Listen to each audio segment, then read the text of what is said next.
All right, let's go over this week's AMA question.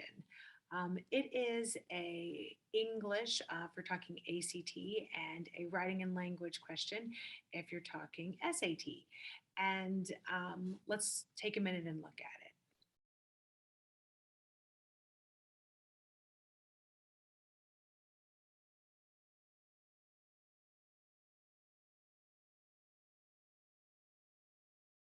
Okay, so the first thing that you want to keep in mind is that it's tempting to say, well, this sentence is terrible, and I wish that there was a choice where you could just rewrite the sentence.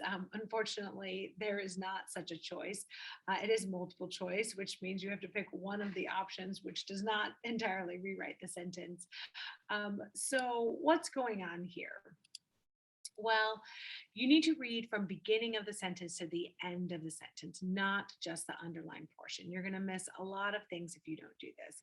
So we read from beginning to end. She explained, though, that even experts are rarely able to locate a fully intact fulgurite. So she is definitely the subject, and explained is the verb. And what is going on with the though? So let's first look at how the answer choices are different. Sometimes this can help us along the way to see what we need to do.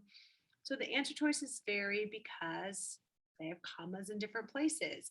Choice A, in fact, has no punctuation. That's the no change option. Choice F. Choice G has commas before and after though. Choice H has commas before and after even experts. And choice J just has a comma after explained.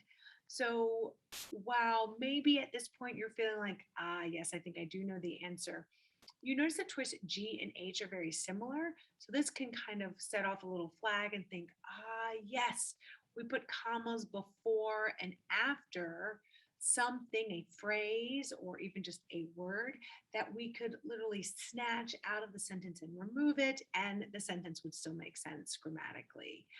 So, which one could we remove? She explained that even experts are rarely able to locate.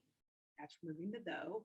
Or she explained, though, that are rarely able to locate. So clearly it's the though. So what is its purpose? It is in fact like an interjection.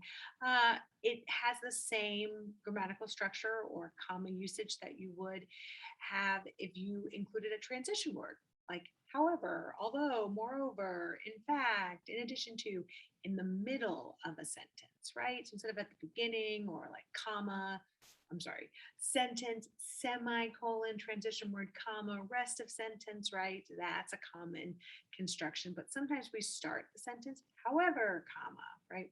Well, if we were going to put that interjection, that added extra word or phrase in the middle, right, in the same way that maybe we would use a non-essential clause in the middle, we have to have commas both before and after, letting us know that we could snatch that out and replace it with something else. So yes, our best answer is G. All right, see you next week. Happy practicing.